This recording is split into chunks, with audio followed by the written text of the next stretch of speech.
أعوذ بالله من الشيطان الرجيم بسم الله الرحمن الرحيم الحمد لله رب العالمين الرحمن الرحيم مالك يوم الدين إياك نعبد وإياك نستعين اهدنا الصراط المستقيم صراط الذين أنعمت عليهم غير المغضوب عليهم ولا الضالين آمين. In the name of Allah, the most gracious, the most merciful, Dr. William Campbell, Dr. Zakir Naik, Dr. Mazakas, Dr. Jamal Badawi, Dr. Samuel Nauman, and Mr. Sam Shamoun. Distinguished guests, ladies and gentlemen, Assalamu alaikum wa rahmatullahi wa barakatuhu. Peace and blessings of Almighty Allah be upon all of you. On behalf of the organizers, the Islamic Circle of North America, I, Sayyid Sabil Ahmed, welcome all of you to this unique event, a dialogue on the topic, the Quran, the Bible in the light of science. Again, on behalf of Dr. Campbell, Dr. Zakir Naik, Islamic Circle of North America, this dialogue is being held in a spirit of friendship, understanding each other's viewpoints. A brief introduction of ICNA's activities, Islamic Circle of North America. The goals of Islamic Circle of North America are to motivate Muslims to perform their duty of being witnesses unto mankind, offering educational, training opportunities to increase the Islamic knowledge and to enhance the character. ICNA is also active in opposing immorality and oppression of all forms, supporting efforts for socio-economic justice, civil liberties in the society, strengthening the bond of humanity by serving all those in need anywhere in the world, with special focus on our neighborhood across North America. For today's unique dialogue, the two main moderators are Dr. Muhammad Naik, representing Dr. Zakir Naik, and Dr. Samuel Nauman, representing Dr. William Campbell. It is my duty to ensure a fair and proper conduct of this meeting. Therefore, we request our speakers as well as the audience to maintain due decorum for a healthy dialogue. With that, I would request Dr. Samuel Nauman to give the introduction of Dr. William Campbell. Assalamu alaikum. Thank you, Brother Sabil Ahmed. It's a pleasure and honor to be here with you this evening. And first of all, I myself, with a group of our brothers and sisters from the Christian background, really like to thank the Islamic Circle of North America and the local people who have organized this unique event. They have done a great job. They have worked very hard. And now we have come to the last moment to be here. Dr. William Campbell did his medical work in Cleveland, Ohio at Case Western Reserve University. He worked for 20 years in Morocco, where he learned Arabic. After 7 years in Tunisia, he wrote his book, Answering Dr. Maurice Bucaille's. He is a convinced Christian who likes to explain the Injil or the gospel to everyone. At age 74, Dr. Campbell is retired with 10 grandchildren. And we are really thankful and we are really happy to be here with you tonight. Thank you.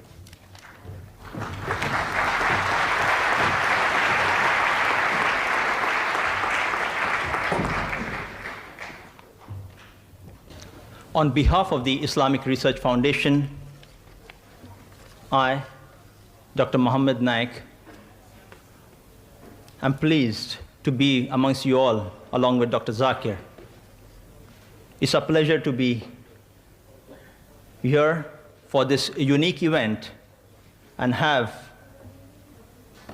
the good pleasure of having scholars like Dr. William Campbell, Dr. Jamal Badawi, Dr. Mazakas, as well as my co-colleague, Brother Dr. Samuel Nauman, you're with us. I, on behalf of Brother Samuel and myself, present the format for the dialogue. The format, as agreed and decided fair by both our speakers, is Dr. William Campbell would first address you for 55 minutes on the topic, the Quran and the Bible in the light of science. Then Dr. Zakir Naik, at the far end, would make his presentation for 55 minutes on the same topic.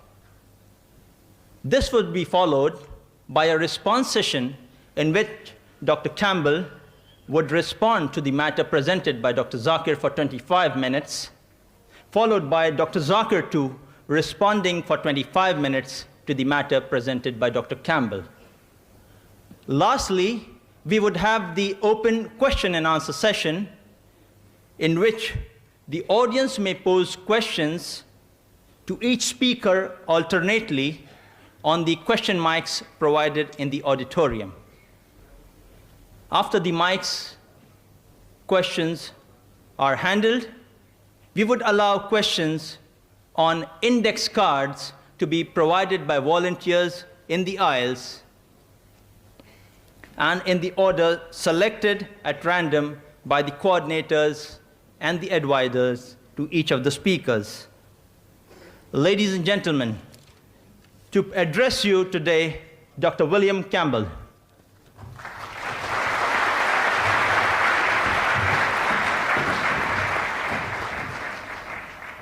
Greeting to Dr. Naik, who almost surely came the farthest. Greeting to Sabil Ahmed and Mohammed Naik. And greeting to the organizing committee. Calling this the ultimate dialogue is a bit of an exaggeration, but it is good advertising. And greetings to you, the audience. I'd like to also bring greetings in the name of Yahweh, or better known as Jehovah, the great creator God who loves us. I wish to start by speaking about words. Tonight we are going to speak about the words of the Bible and the words of the Quran. The scholars of modern linguistics tell us a word, a phrase, or sentence means what it meant to the speaker and the person or crowd of people listening.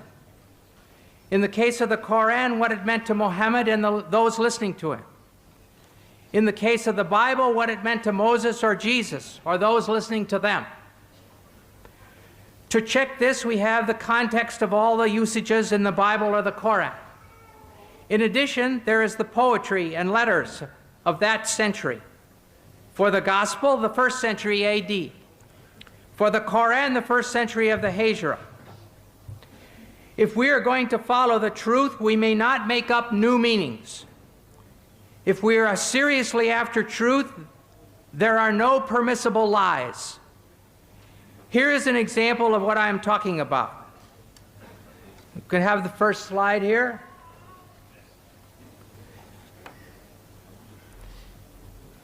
This is talking about 2 dictionaries that I have in my home, one from 1951 and 1991.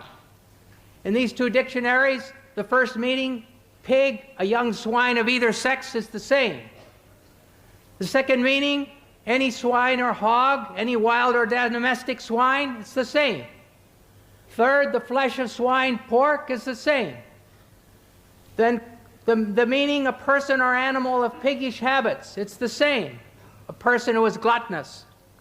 And down here, pouring metal into a pig for pig iron is the same. But over here is a new meaning, a police officer. They call the police officers pigs. All right, the question is, in the Torah, it says you can't eat pigs. Well, can I turn around and say, oh yes, that means police officers, you can't eat police officers? Of course not. In the Quran, Allah says can't eat pigs. Can I translate it, can't eat police officers? No. It's wrong. It would be stupid. It would be lying, actually. Muhammad did not mean police officers. Moses did not mean police officers. We may not have any new meanings. we must use the meanings known in the 1st century AD for the Bible, or that is for the Gospel, and the 1st century of the Hijra for the Quran. Now let us look at what the Quran says about embryology. Oh, sorry, got the wrong thing.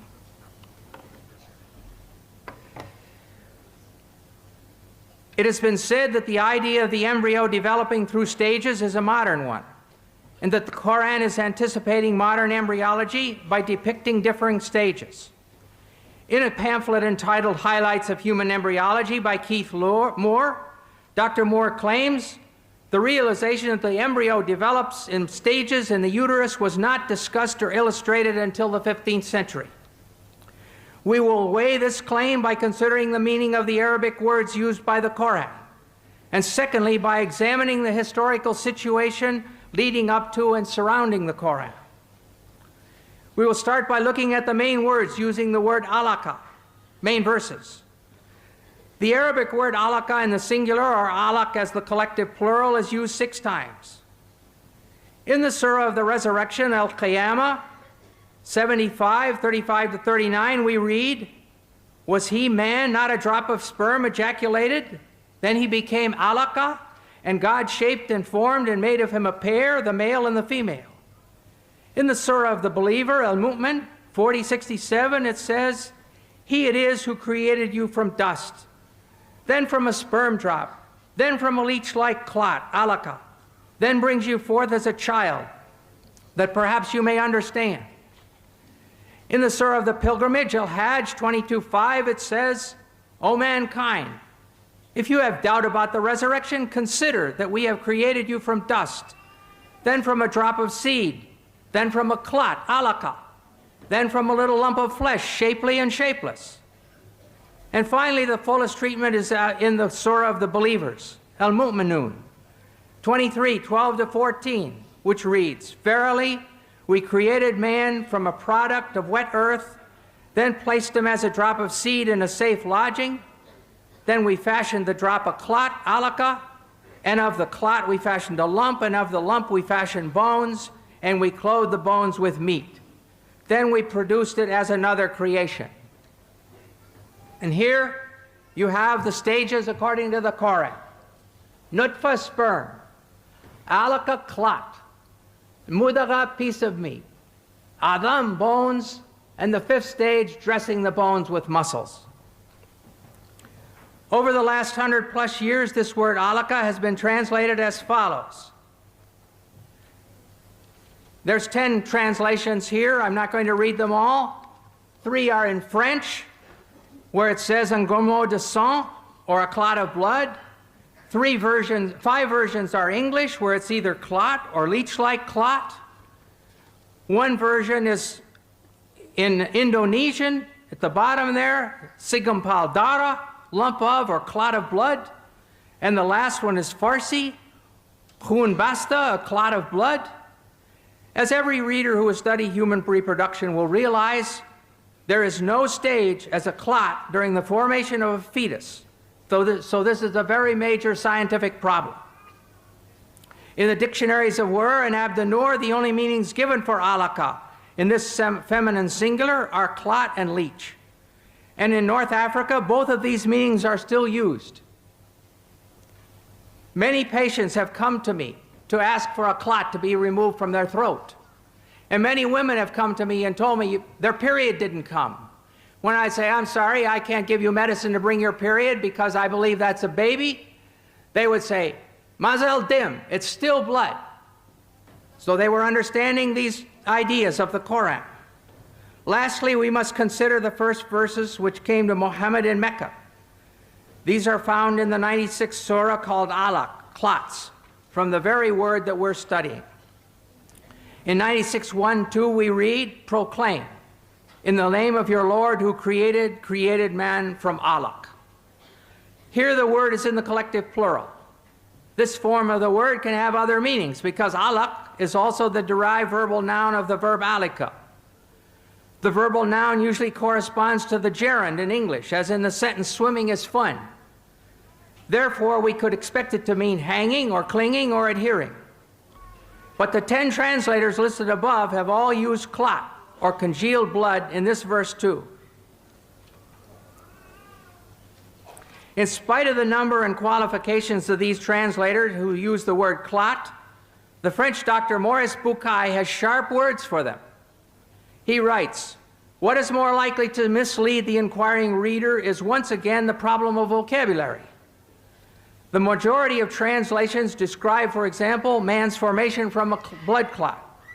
A statement of this kind is totally unacceptable to scientists specializing in the field.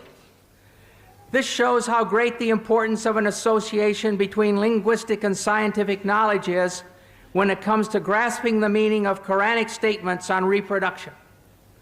Put in other words, Bucaille is saying, nobody has translated the Quran correctly until I, Dr. Bucaille, came along. How does Dr. Bucaille think that it should be translated?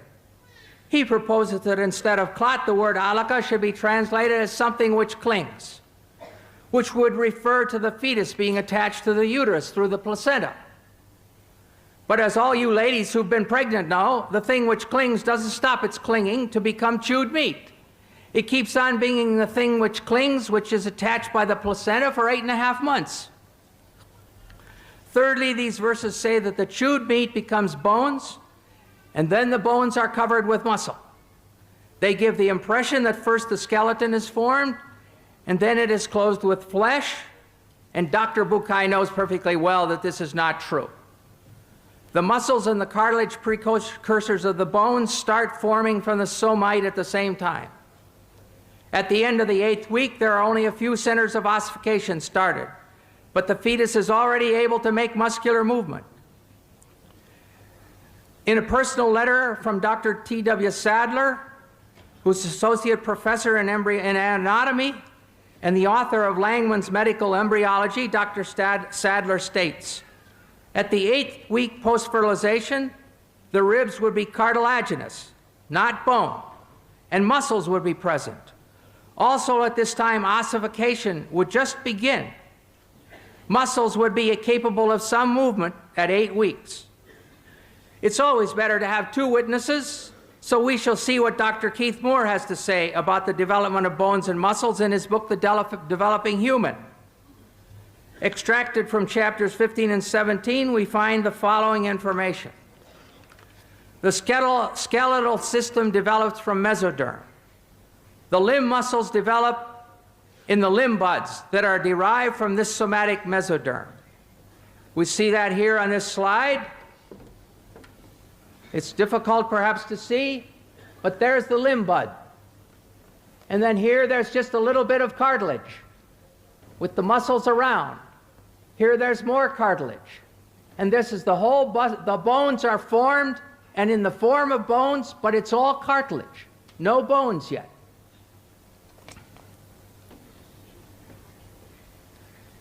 This second slide shows how it forms. Here's the cartilage. Now, just the bone looks like cartilage. And then it starts to have some calcium deposited. And then it starts to have ossification and bone formed.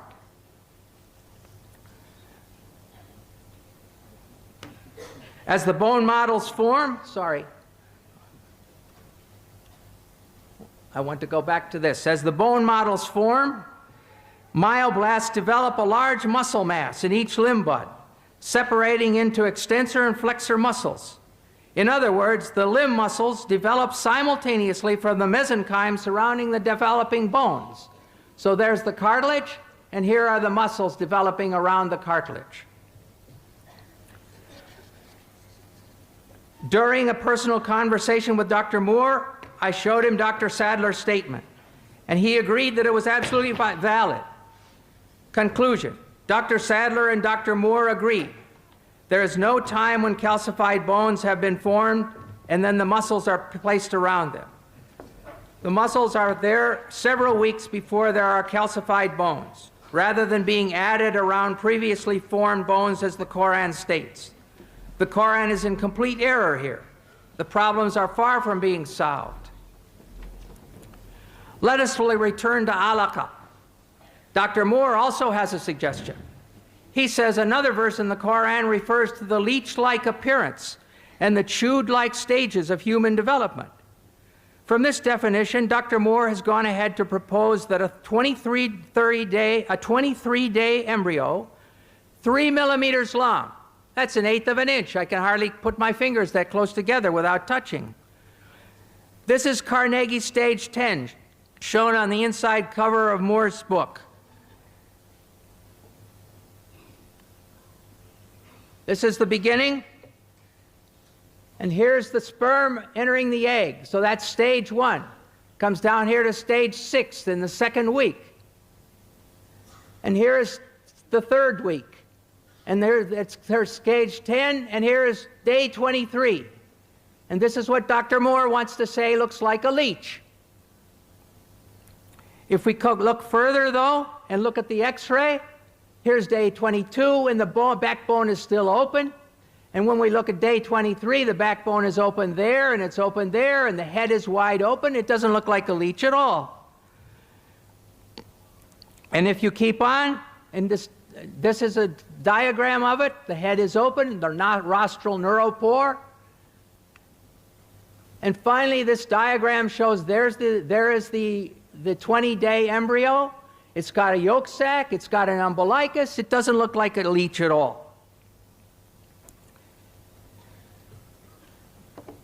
The problem, the great problem with these new definitions for the word alaka is that no confirming examples have been provided from the Arabic used in the centuries surrounding the Hijra. The only way to establish the meaning of the word is by usage. The only way to establish whether the singular form alaka can mean a 3-millimeter embryo or the thing that clings is to bring sentences demonstrating this usage from the literature of the Arabs of Mecca and Medina close to the time of Muhammad, especially from the language of the Quraysh. This will not be an easy task because much work has already been done on the clear Arabic of the Quraysh. The early Muslims understood intuitively the need to know exactly what the Quranic words mean, and for this reason they made comprehensive studies of their language and poetry. Hamza Boubacar, former rector of the main mosque in Paris, brought up this subject at a conference on the one God in Montpellier in 1985. He posed the question to the audience: has the comprehension of the text of the Quran known at the time of Muhammad remained stable? And his answer was, ancient poetry shows that it has. We can only conclude, if the verses which bring spiritual comfort and hope to Muslims have remained stable, then the scientific statements embedded in those verses must also be accepted as stable, unless new evidence can be brought forward. This is especially important since some of the verses say that this information is a sign. The Surah of the believer, as we saw above, says, He it is who created you from dust, then from a sperm drop, then from a clot, alaka, that perhaps you may understand. And in the Surah of the pilgrimage, he said, O mankind, if you have doubt about the resurrection, consider. Therefore, the question must be asked. If it was a clear sign to the men and women of Mecca and Medina, what did they understand from the word alaka, which would lead them to faith in the resurrection? The answer. We are going to examine the historical situation leading up to the time of Muhammad to see what Muhammad and his people believed about embryology. We will start with Hippocrates. According to the best evidence, he was born on the Greek island of Kos in 460 BC. And he has stages. His stages are as follows.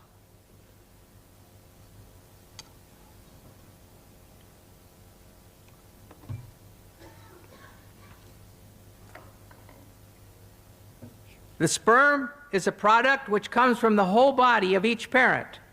Weak sperm coming from the weak parts, and strong sperm from the strong parts. Then he goes ahead and talks about the coagulation of the mother's blood. The seed, embryo, then is contained in a membrane. Moreover, it grows because of its mother's blood, which descends to the womb. For once a woman conceives, she ceases to menstruate. Then about flesh, he says at this stage, with the descent and coagulation of the mother's blood, flesh begins to be formed with the umbilicus. And lastly, bones, he says, as the flesh grows, it is formed into distinct members by breath. The bones grow hard and send out branches like a tree. Next, we will look at Aristotle. In his book on the generation of animals, sometime about 350 BC, he gives his stages of embryology. And he talks about first semen and menstrual blood, or catamenia. In this section, Aristotle speaks of the male semen as being in a pure state. It follows that what the female would contribute to the semen of the male would be material for the semen to work on. In other words, the semen clots the menstrual blood. Then he goes to flesh. He says nature forms this from the purest material, the flesh. And from the residue thereof it forms bones. And lastly, around the flesh, around the bones, and attached to them by thin fibrous bands, grow the fleshly parts. Clearly, the Quran follows this exactly. Sperm clotting the menstrual blood, which forms meat, then the bones are formed, and lastly, around about the bones grow the fleshly parts. Next, we will consider Indian medicine. The opinion of Charaka in 123 AD and Susruta is that both the male and female contributed seed. The secretion of the male is called the sukra, semen. The secretion of the woman is called artava or sanita, blood, and it is derived from the blood by way of food, by way of blood.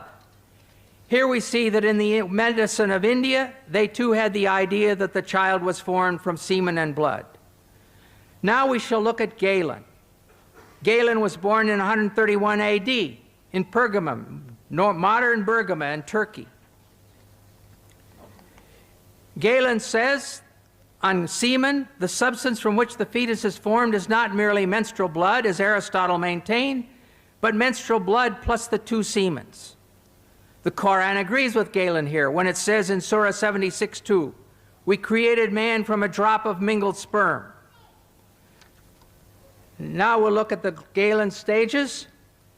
Galen also taught that the embryo developed in stages. The first is that in which the form of the semen prevails.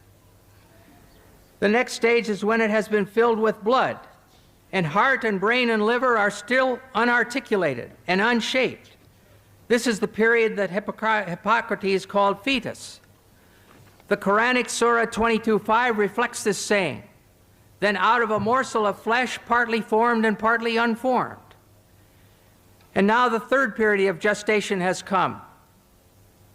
Nature caused flesh to grow on and around all the bones. We saw above that the Quran agrees with this in Surah 23:14, where it says, "And we clothe the bones with meat." The fourth and final period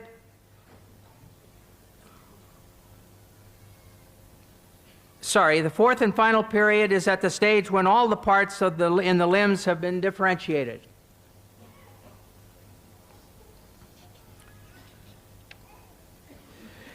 Galen was so important in medicine that just about the time of the Hijra, 4 leading medical men in Alexandria, Egypt, decided to form a medical school, using 16 books of Galen as the basis of the studies. This continued up to and including the 13th century. We must now ask ourselves, what was the political, economic, and medical situation in Arabia at the time of Muhammad? From the Hadramaut in Yemen, the caravans of the spice trade passed north through Mecca and Medina and then reached into all of Europe. In North Arabia, in about 500 AD, the Ghassanids took over, and by 528, they controlled the Syrian desert over to the outskirts of Medina. Syriac, a form of Aramaic related to Arabic, was their official language. As early as 463, the Jews translated the Torah and Old Testament from Hebrew into Syriac. The British Museum has a copy. This made it available to the Ghassan, who were Christians, and to the Jewish tribes in Arabia. During this time, Sergius al-Rasaini, who died in Constantinople in 536, one of the earliest and greatest translators from Greek into Syriac, translated various works on medicine, including 26 works of Galen. This made them available in the kingdom of Khosrow I in Persia and to the Ghassan tribe whose influence extended to the outskirts of Medina. Khosrow I, Arabic Kisra, king of Persia, was known as Khosrow the Great. His troops conquered areas as far away as Yemen, and he also loved learning and started several schools. The school of Jundi Shapur became, during Khosrow I's long reign of 48 years, the greatest intellectual center of the time. Within its walls, Greek, Jewish, Nestorian, Persian, and Hindu thought and experience were freely exchanged. Teaching was done largely in Syriac, from Syriac translations of Greek texts. This meant that Aristotle, Hippocrates, and Galen were readily available when the medical school at Jundi Shapur was operating during his reign. The next step was that the conquering Arabs compelled the Nestorians to translate their Syriac texts of Greek medicine into Arabic. The translation from Syriac to Arabic was easy, as the two languages had the same grammar. Concerning the local medical situation during Muhammad's life, we know there were physicians living in Arabia during this period. Harith ben Khalada was the best educated physician trained in the healing arts. He was born about the middle of the 6th century at Taif in the tribe of Bani Thaqif. He traveled through Yemen and then Persia, where he received his education in the medical sciences at the great medical school of Jundi Shapur, and thus was intimately acquainted with the medical teachings of Aristotle, Hippocrates, and Galen. Having completed his studies, he practiced as a physician in Persia, and during this time he was called to the court of King Khosrow, with whom he had a long conversation. He came back to Arabia about the beginning of Islam and settled down at Taif. While there, Abu al-Khair, a king of Yemen, came to see him in connection with a certain disease, and on being cured, rewarded him with much money and a slave girl. Though Harith ben Khalada did not write any book on medicine, his views on many medical problems are preserved in his conversation with Khosrow. About the eye, he says that it is constituted of fat, which is the white part. And then the second is constituted with water, which is the black part, and of wind, which constitutes the eyesight. Well, these things we know to be wrong now, but this was Greek thought. All this goes to show the acquaintance of Harith with the Greek doctors. Summarizing the situation in a few words in his book, Histoire de la Médecine Arabe, Dr. Lucien Leclerc writes, Harith ben Khalada studied medicine at Jundi Shapur, and Muhammad owed to Harith a part of his medical knowledge. Thus, with the one as well as the other, we easily recognize the traces of Greek medicine. Sometimes Muhammad treated the sick, but in the difficult cases, he would send the patients to Harith. Another educated person around Muhammad was Nadir bin Harith. Not related to the doctor, he was a Qurayshite and cousin of Muhammad, and had also visited the court of Khosrow. He had learned Persian and music, which he introduced among the Quraysh at Mecca. However, he was not sympathetic to Muhammad, mocking some of the stories in the Quran. Muhammad never forgave him for this, and when he was taken prisoner at the Battle of Badr, he caused him to be put to death.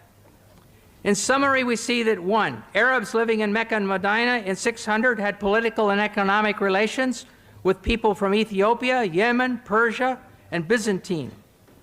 A cousin of Muhammad knew Persian well enough to do his musical studies in it. 3, the Ghassan tribe, which ruled the Syrian desert over to the gates of Medina, used Syriac, one of the main languages used to teach medicine in Jundi Shapur, as their official language. An ill king of Yemen came to Taif to consult the physician Harith ben Khalada, who had been trained where? At Jundi Shapur, the best medical school in that world, and to whom Muhammad sometimes sent patients. 5, during Muhammad's lifetime, a new medical school was established in Alexandria, using the 16 books of Galen as their texts. This all shows that there was ample opportunity for Muhammad and the people around him to have heard of the embryological theories of Aristotle, Hippocrates, and Galen when they went to seek treatment from Harith ben Khalada and other local doctors. Thus, when the Quran says in the late Meccan Surah of the Believer, 40:67, He it is who created you from dust, then from a sperm drop, then from a leech-like clot, that perhaps you may understand. And then in the surah of the pilgrimage, O mankind, if you have doubt about the resurrection, consider what we have created, that we have created you from dust. It is correct for us to ask again, what were they to understand? What were they to consider?